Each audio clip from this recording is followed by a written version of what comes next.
At the end of the day, it's not about what you have or even what you've accomplished. It's about what you've done with those accomplishments. It's about who you've lifted up, who you've made better. It's about what you've given back. Denzel Washington. Welcome to Inspire Vision. Our sole purpose is to elevate the lives of others and to inspire you to do the same. Denise, welcome. It's great to be here. Hey, I am so excited about this. I've, had a chance to read your website and actually download some of your music, your mantras and so forth. And I have to tell you and let the audience know that the minute I started listening to them, it was just like, oh man, this is amazing. And I meditate. I try to meditate every day, one way or the other. And usually if I'm doing a walking meditation, I listen to music and special, whatever for meditation. And yours just struck me so strong. It was just amazing. So I downloaded everything I could find.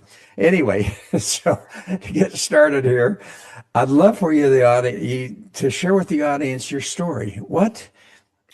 Go back as far as you need to go back, but what brought you to this point where you're doing what you're doing now? And is that what you always did, or is this a journey that you went on that brought you to this point? Oh, that's a big question. And I know. thank you for what you said about my music. I do hope that it gives people opportunity to exhale. I tried to keep spaciousness in that, and that warms my heart. I think I consider myself right now a sound explorer. I've worn the label of opera singer, voice teacher, sound healing practitioner, singing bowl person. But it did start at a very young age, exploring the sounds of nature, really. I grew up close to a river, and whenever I could get to the ocean, I remember I was a very shy child. And I would sing to the ocean. I would sing with the river. And that is where I would manifest my dreams in my heart. And it changed a little bit when I started singing for others, because others, particularly my early music teachers, didn't think I had any talent. Said not to bother auditioning for the high school choir, you wouldn't make it. And there was something in my heart that just pushed through. And the beauty is that a person who took me on as their voice student took me under her wing, and I started to find my voice. Now, as a voice teacher, I learned that I just didn't have access to my full range. When I tried, I would just crack, and it would be pretty bad sound. But she believed in me, my parents believed in me, and somehow I ended up on the opera stage, getting Wow. 2 music degrees, and just a lot of discipline, a lot of finding my breath, finding my voice. And honestly, not to discourage others on the path of singing, but I didn't really feel like I settled into a technique where I could just sing easily until grad school, really. So it was a long journey for me to find my singing voice. Wow. Where did you go to grad school? I went to UNC Greensboro. Okay. Cool. Yeah. Cool. So you sang opera as a child, as you say, as a child, you were kind of told you couldn't sing very well. Yeah, and I have a memory of being in 5th grade, and I was one of 3 students in study hall when I heard the whole class practicing choir music down the hall, and it was bewildering to me. Like, why can't I be in there singing? And I honestly have no answer to that. And then in middle school, my middle school teacher I just remember pursed lips, as a child, and then you enhance the memory now as an Right. adult, but pursed lips saying, you have no talent. Don't find anything else to do. And honestly, once I started singing, even my voice teacher, who not the person who first took me under her wing, but a second one who helped me get into undergraduate school, Westminster Choir College in Princeton, he said, if you can do anything else, do it. Because the profession is so difficult. And I did find it is difficult. It did eventually steal my heart for singing for a time. But that was a whole nother journey of finding why I really need to sing. not so much to be in front of others, particularly as a very shy person battling stage fright with every performance, but what is really truly trying to express. And I What think was I'm that? still finding Yeah. that. What, at least at this point in time, as you went through that process, and I know that you said that at some point in time you kind of hit the perfect storm, you were singing and so forth, but at some point in time it really hit you hard. Can you kind of share with the audience that journey? Sure, yeah, the perfect storm. So it was, I would consider it at the height of my opera career, where I really had the chance to step into the regional houses, start to do, I would say for me, a little bit more exposure, more pressure on myself to really step into my fullest potential. But at that same time, I was losing my husband to a sudden divorce, and my father's had struggled with alcoholism all his life, hid it very well. My mom hid it very well from me as well, trying to protect me. But the alcoholism was really masking mental illness. So when he was sober, the mental illness started to come out. And so as I was trying to pursue my career, my marriage was falling apart, and my dad's mental illness was becoming more focused on me, in a sense, almost desperate to have anyone to hold on to. And I just couldn't do it. I bombed one of my biggest auditions at Lyric Opera Chicago. I shouldn't even have done it, but I did it. Still trying to manifest my dream. And I just went back to zero, really. I haven't said this to anyone, but I was in hiding for a little bit. Trying to find clarity. I didn't have any, given all that I had to my husband's career. So I just left, and I sat and made my very first CD, which I've pulled from the markets, but all I had was love. I lost my father, I lost my husband, I lost my career, all that I identified with, a wife, a husband, an opera singer, Yeah. and I still had my rock, my mom, for a few more years. And then she died suddenly of a fast moving cancer. So that just really had me shift to, who am I? Why am I here? Which I think we all have our own journey. And I fell into mantra, really. I had read a book called Eat, Pray, Love. I don't know if you all remember that book. Haven't heard that one now. Elizabeth Gilbert. And there was something in me that said she had gone to an ashram, and I didn't know what an ashram was. I thought, oh, interesting. It sounded very healing. I think I'll explore that. It's what all recovering opera singers should do. Go to an ashram and find their voice, find their breath. And there happened to be one in upstate New York. And I went. And when I was at that ashram, I, for the first time in my life, wanted to be invisible. I didn't tell anybody my name. It was a strange place to be. I didn't know who I was. So if they asked what I did, I just said, I really don't want to talk about that right now. And I was sort of just a being figuring out. We practiced yoga. We practiced meditation, for me, the very first time, formal meditation. And it was silent meditation for a half hour, which, if anyone's tried that for the first time, it can be devastating. Have you tried it? Not easy, not easy. Not easy. So it's like, okay, I've put myself in my own personal hell here. Where am I supposed to go? And then at the end of the dreadful half hour of silent meditation, we started to chant. And that was my first introduction to chanting, mostly in Sanskrit. And it blew my mind, because from the opera perspective, anything you sang in a different language, you had to have the translation working in your head at all times, so you knew exactly what you were singing. And here I wasn't given opportunity to know what I was singing about. Who was I singing to? And why? Why were all these people around me singing with such bliss? It blew my mind, and eventually shut my mind down and opened my heart. And then I started to sing again, just for the love of singing, like I did when I was singing with the river and the ocean. Wow. And it was remarkable. And then I started to dabble in classical singing again. And I went home, turned off my TV, and started to pursue my own personal meditation practice. I got my very first singing bowl, which is somewhere around here. And the singing bowl, I would just rub it, and it was the only thing that would quiet my mind during that difficult time. Because when I got back from the ashram, my dad did pass away.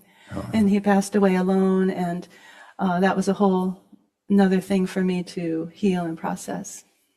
So, did you do any other journeys? It seems like, as I read, that you may have gone on another journey. Yes, I went on many journeys. Okay. One of them, which maybe you're referring to what I wrote my book about, perhaps. Yes. Yeah. Journey to Sunyata, Mountains, Monsoons, and Magic. That's the name of my book. I named it that, Sunyata, because a lot of people are unfamiliar with that term. And it's about my real life pilgrimage to Nepal that I went with my first sound healing teacher. And it ended up being not so much a learning experience about the singing bowls and the culture of Nepal, but more of a life challenging experience for me and all of us at the end.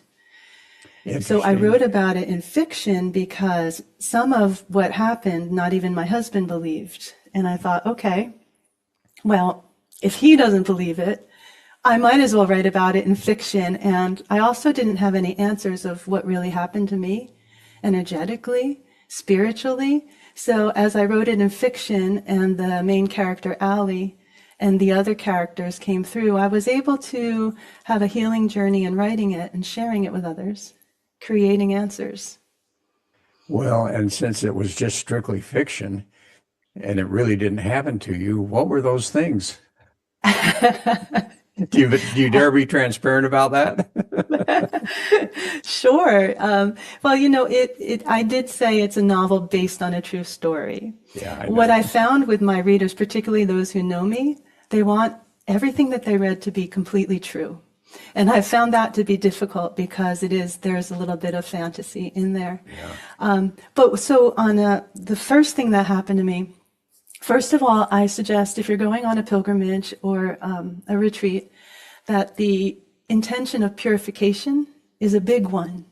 And be careful what you wish for. And so it was at a time I had just lost my mother. No, actually, it was a few years after. And I wanted to be healed of my fears and my pain, so I chose purification. And at some point in the journey, about halfway through, we had a shamanic journey in a small village in Nepal. And it wasn't so much about the shamanic journey, a few incidents that happened before, but this ritual was standing on a skull and spinning. That's all we knew. And if you spun, you would connect to the shaman's teacher and you would receive a message, and I don't even know. That's all we knew. And I thought, oh, this sounds like fun. Let's try it. And it was truly an honor to be able to step on this skull. Now, the skull is a tortoise shell. I don't want to lose your listeners to the woo-woo. Okay. Not a human skull. Not a human skull. It's a tortoise shell, a big, giant tortoise shell. And we didn't know that as well either. And it represents the incarnation of the shaman's teacher, which is the highest incarnation you can attain. So it's quite an honor. And so it was filled with rice and flowers and water and sacred scents. And the shaman would chant and play sacred instrument, and you would step in and you would crouch. So having a yoga practice was very helpful to try and balance. And there's my teacher and a few others on the side to help you weeble wobble, but don't fall down. And several of us did spin. And I spun a lot, and it was really interesting. I felt an energy just go, whoosh, and then I started to spin. And I was spinning, and I get very ill. I have car sickness, and I can't do certain rides. I wasn't sick. It was really just interesting. I'm spinning.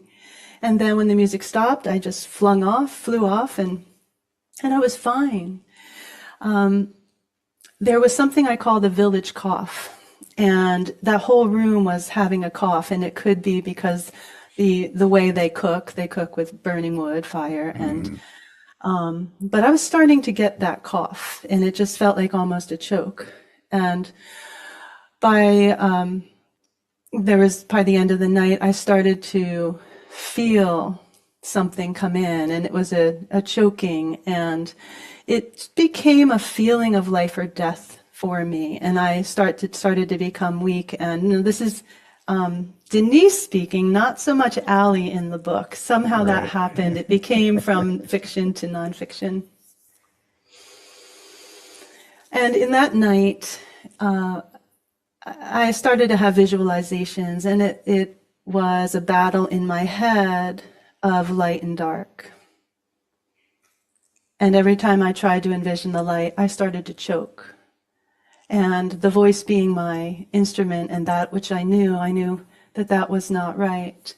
And so I called help eventually, and my teacher came, others came, and they helped me work through this. And it was strange because as the choking increased, the sensation, I threw up 3 times. And not food, just the energy that I couldn't stomach. And then I felt better, like the choking stopped, the battle of light and dark ceased, and I went into a peaceful state. And that journey had me feel very weak and complete. In a sense, I felt like there was a purification that happened. Now, as I reflect back on it, it was my own fears rising, and it was a choice. Will I let my own fears and my own disappointments and my grief choke me? Or will I start fresh, release it? I physically throw it up, get rid of it, and step new. And in that moment, I remember it was very dark. There was no electricity. It was very hot. I was alone. It was nighttime, some midnight or so. And I said, I'm at peace. I can go now. You know, isn't it amazing? It floors me, the experience that people have, that and it's all different for different people, but for you to be on that retreat and to literally be healed from all of those negative aspects that were, I'm sure, sort of subconscious and so forth that came up. It just amazes me. I'm just curious, what led you to the singing bowls? The singing bowls. There was somewhere in my journey, I think at that first ashram, where I heard the first singing bowl. Mm-hmm. And I mentioned that I purchased one as soon as I could find one when I got home. And because that settled me, I found a peace when I sang with it. And I would do a simple Om. Om. And I would calm. I wasn't performing. I wasn't trying to please others with my voice. I was just sitting with my own breath, my own voice, and a bowl. And then when I learned that there's a technique to work with many bowls, and specifically a sound healing technique from Nepal, the man who became my teacher, my first teacher, did a session at a yoga studio, happened to be right in the town I was living, and he called it a sound healing concert. And I thought, well, that's interesting. I'm a performer. I wonder what this concert is with singing bowls. What is this? And so I went, and he had a whole bunch, maybe 50 singing bowls. And I got close to the bowls, I lied down, and disappeared for an hour for that concert. And after I experienced that, I felt another personal healing. And this is before the big Nepal journey. Thought, wow, I have no idea what I'm healed from, but I feel lighter. I feel great. What is this? And I'm naturally a teacher. How can I learn this and share this with others? I couldn't help my father, but maybe if I had known this at that time, it might have helped him. Maybe I can help others. And so eventually I was able to study this tradition from Nepal and combine all the other aspects of healing, energy work, vocal technique with this. So the transition from the opera stage to the singing bowls sort of blew my family's mind, like, are you crazy? What are you doing? I also had several trips to India and was able to experience sacred mantra and find a few teachers there to settle into the healing power of sound. You know, and it's amazing to me. I've shared this story before, and I have to be careful. I hope my son doesn't get too upset with me. But one of my sons and his wife were out of the country, and she was pregnant and ready to deliver in the hospital. And it was a country that doesn't quite have the same medical coverage that we do in the U.S. And between the one time they checked her and an hour later, because they only checked her on the hour, yeah, I know, the baby died internally. And that created such an emotional loss.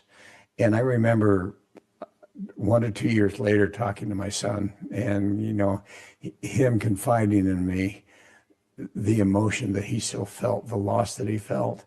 And I happened to be a part of a networking group, and one of the ladies does the bowls, the singing bowls. And so she said, hey, I'm doing a healing one up in this little area where it's kind of in a cave, and there's a body of water. So you come and you just lay in the water, and then I'm going to do the singing bowls. And so I called my son and I said, hey, you want to go with me? And he goes, sure. Not expecting anything. Well, we got there, we got into the water, the bowls were starting to work, and she had multiple bowls going. And afterwards, my son looks at me and he says, Dad, I'm healed. I'm healed from that trauma. And I thought to myself, it's so amazing that, you know, there's so many of us, I think everyone experiences some type of pain, sorrow, challenges, loss, all of those type of things in our lives. And so often we don't know how to heal from those. And it can cause all sorts of issues down the road if we don't. And, you know, we talk about meditation, we talk about all of these type of things. Singing bowls, I love. I haven't used them a lot, but I listen to singing bowls as I'm doing my walking meditation. And it's just amazing to me that here are these elements of healing that we never even thought about. And, you know, as we consider the Eastern healing processes, so often in the West, we look at that and kind of look down on it and don't realize that there's such value in that. So what is it about the singing bowls that heals, especially as you're using multiple ones? Thank you for sharing that story. There's a coming to presence. And as you ring a bowl, it brings us to the present moment. And sometimes being in the present moment brings back those traumas, those painful situations, and it's too much to handle. And we just say, okay, no, not now, and keep going.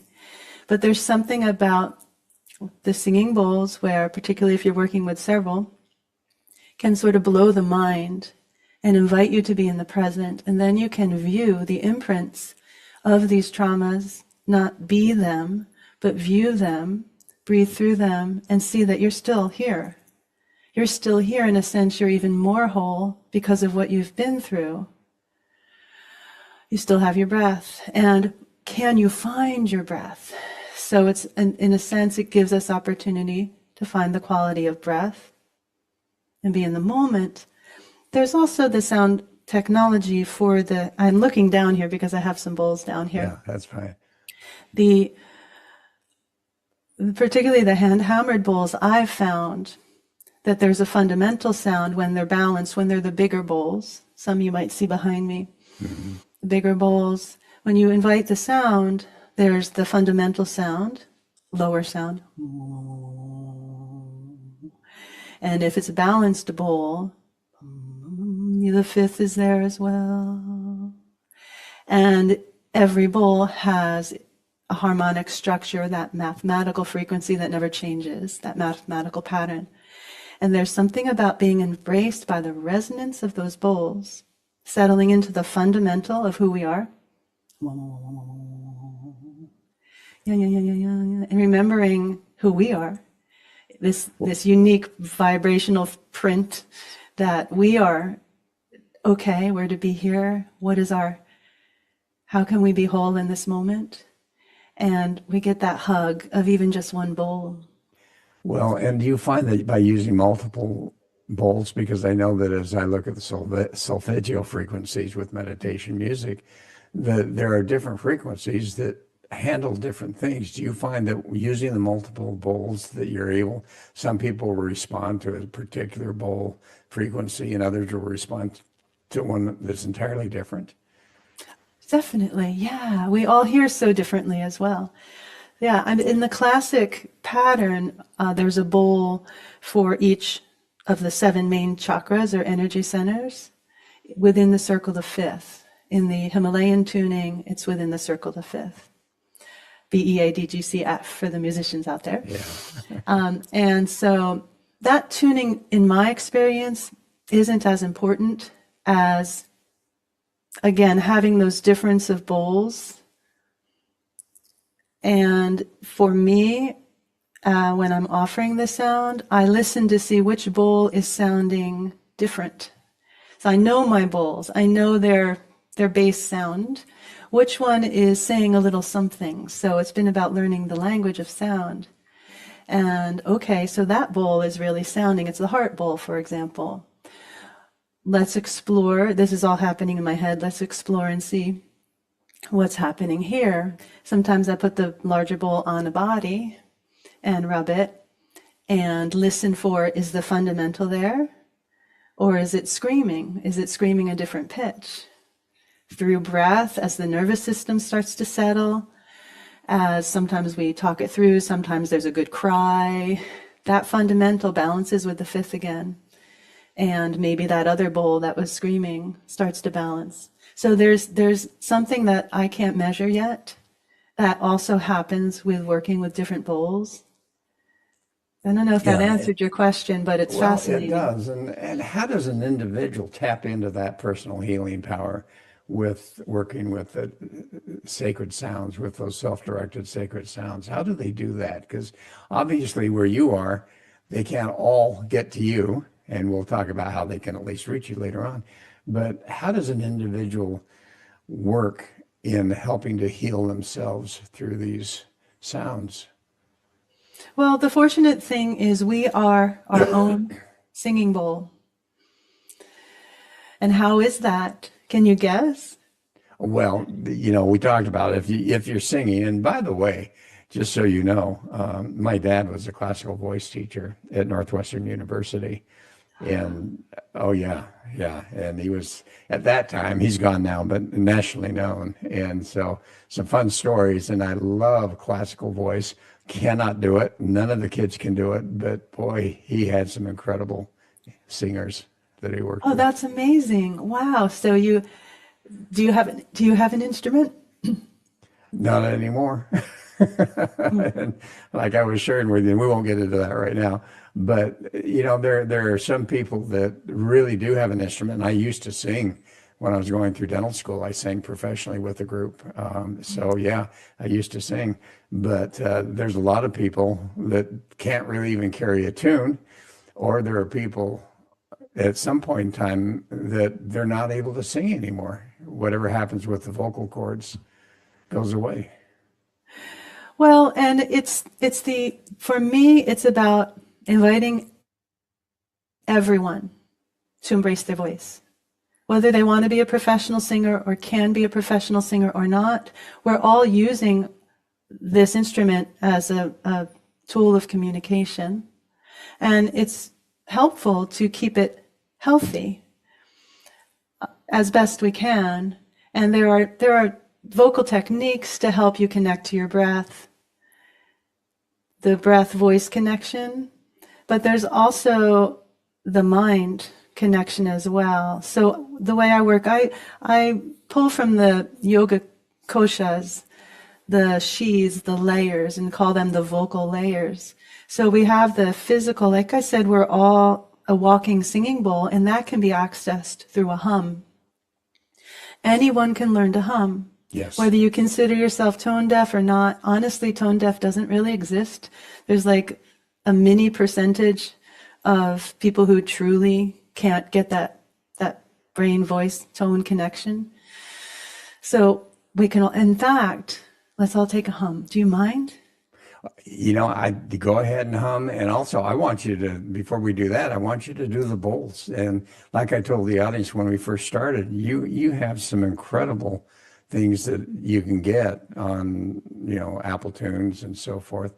But you've got this one with about 7 different shorter pieces where you're singing and you have the bowls that you're playing.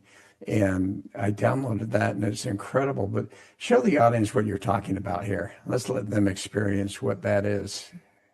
Okay, so I'll put my sound on, and if you don't mind Yeah, muting I've got the, to mute. and Okay, we'll see. I mute. Okay. Let me know if the sound cuts off. Okay, so.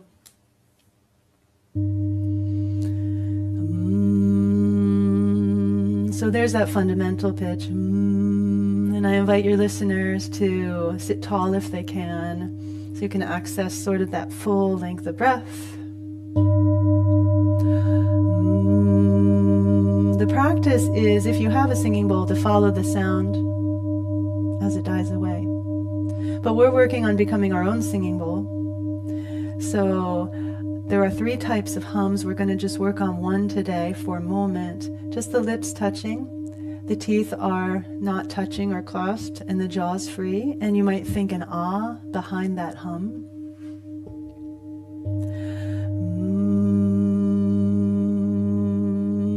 I'm sure your dad may have done this, but a good old-fashioned technique is to chew a gumball to try to loosen tensions around. I'm going to come With or online without. for just a second. You need to hum a little bit louder. I can definitely hear the bowls, but I can't hear your humming as much. So if you could hum just a little bit louder for the audience, that would help. How about that? Sure, Okay, here we go. absolutely. Okay, here we go.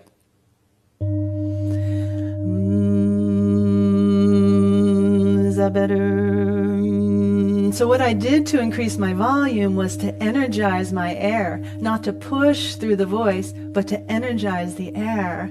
So the idea is that you take a deeper breath.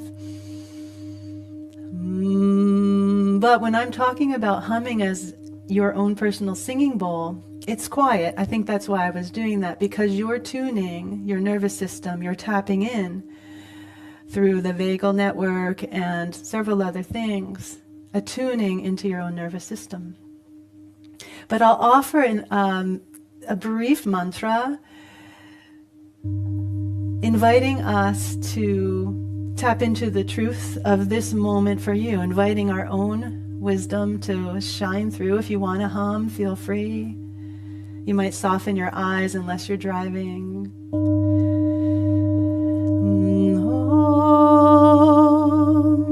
Can you hear that? Asatoma Satgamaya Tamasoma Joytir Gamaya Mrityormam Mritam Gamaya Om Shanti Om.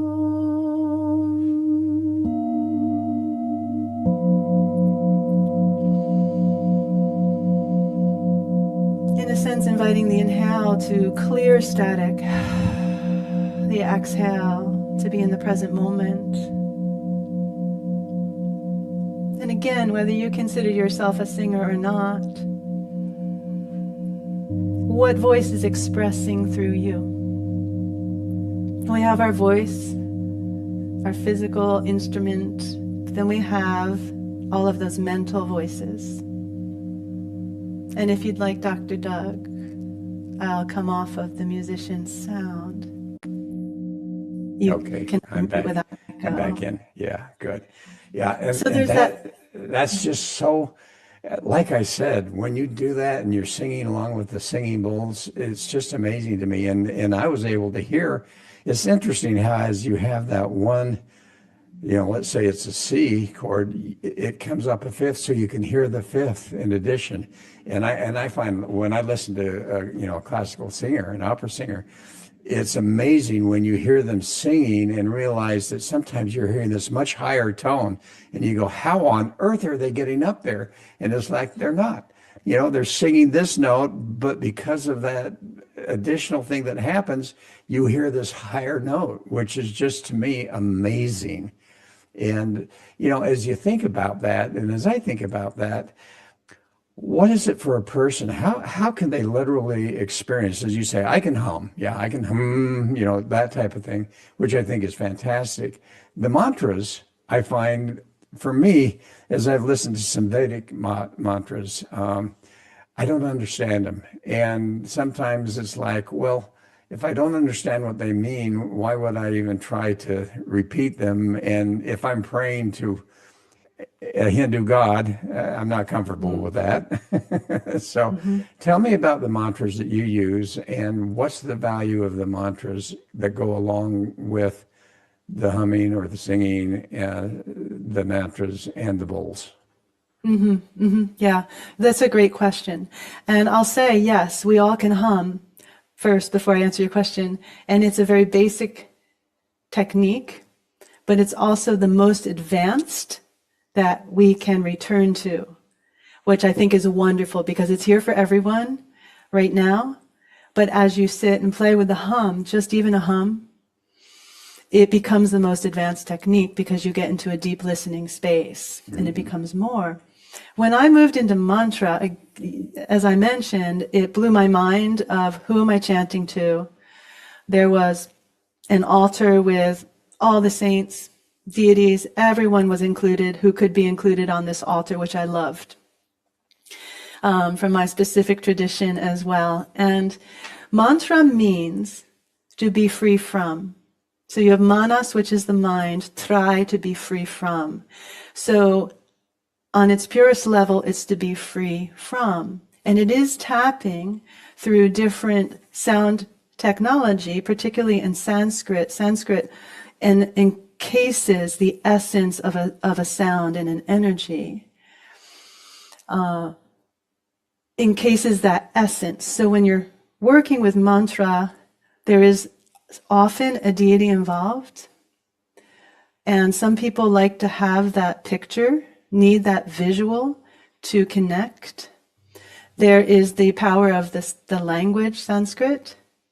And then there's the essence of it. So this mantra, as far as I know, there's no deity linked with it. It's the essence of stepping into the wisdom, divine knowing. Yes. And so I do, when I'm offering a presentation like this or with others, I try to find those mantras that are not threatening to different traditions. But what I've found in my study, and I suspect you have too, that we meet in that essence of divine love. So even, for example, the Maha Mantra, Hare Krishna, Krishna Krishna, Hare Hare. The Krishna mantra linked with Krishna, but the essence above that doesn't mean I'm worshiping Krishna. I am stepping into the divine love, the balance of feminine, masculine dance. And so for me, that essence is where I meet the mantra. I respect the tradition, and I meet others there.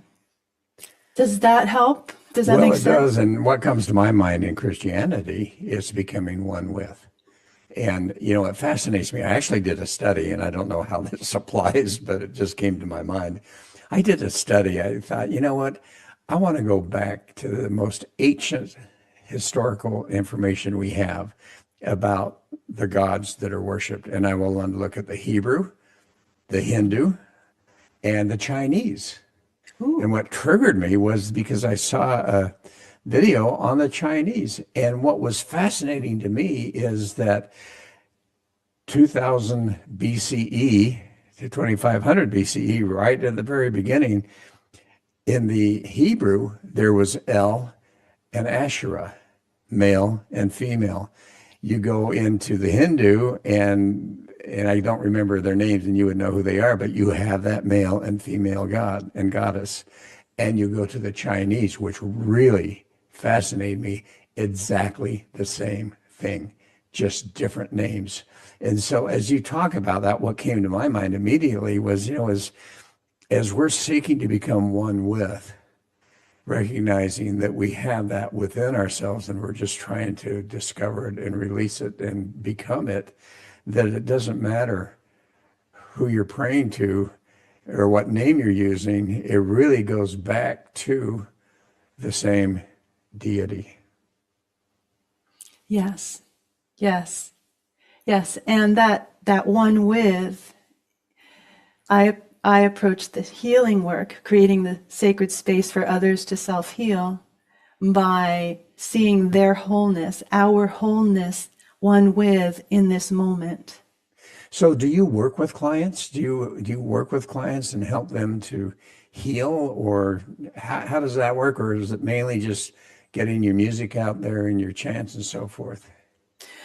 Yes, I do work with clients one-on-one here in this space, surrounded by the bowls. COVID showed me that I can do this online. I have all this fancy sound equipment. Yeah, I was going to say, you have to have the stuff you have. Yes. And I do the best I can. I am not a technical person, but I'm fairly pleased with the way the sound goes through online. So there are individual online sessions. Also, I do a lot of teachings. I do a lot of workshops, retreats. So this work, what I learned as I stepped into it, it was mostly personal healing work. Now I am stepping more into the music as I start to figure out how do I merge my opera training and virtuosic training with mantra. And so that's what I've been exploring and putting these CDs out. And I think the CDs, they're not even CDs anymore, right? So and we're actually running out of time, but any real short story of someone you worked with where you saw this dramatic healing take place? A real short story is someone came in with a persistent sinus infection, terrible, terrible pain, couldn't get rid of it. And she had one sound session and left free and completely free. Now, in that case, I say that it was an energetic holding on to something that was manifesting in that clogged crown. But so that's a neat, easy, quick boom. I wish it was like that for everyone. Another one was I don't know if you have time for a second one. That's fine. Real quick, we do. A cancer survivor came into the yoga studio where I was teaching, and she was sunken. She could hardly speak. She certainly couldn't make eye contact. And through some of the restorative yoga practice, and she came to my sound meditations. About 6 months later, she was standing tall. She was speaking, making eye contact. And about a year later, she came to me and said, "You gave me my breath back." Thank you. That is wonderful. How do people find you? They find me through my website, soundawakenings.com, and Instagram, Sound Awakenings. Now, I'm aware of 2 albums that you put together with your mantras. What are the names of those that they can find on any app for music? On any app, yeah. Light of Compassion and Heartstrings of the Infinite. Oh, wonderful. And for those that want to meditate more than 5 minutes, you can just play through the whole thing, can't you? Absolutely. Yeah. In the days of having an album in your hand, Heartstrings of the Infinite has a certain pattern that takes you through. So you can listen on Bandcamp to keep it in the order rather than the Spotify shuffle. Exactly. That's great. Well, so what would be a final message that you'd like to share with the audience as we close? Your voice matters.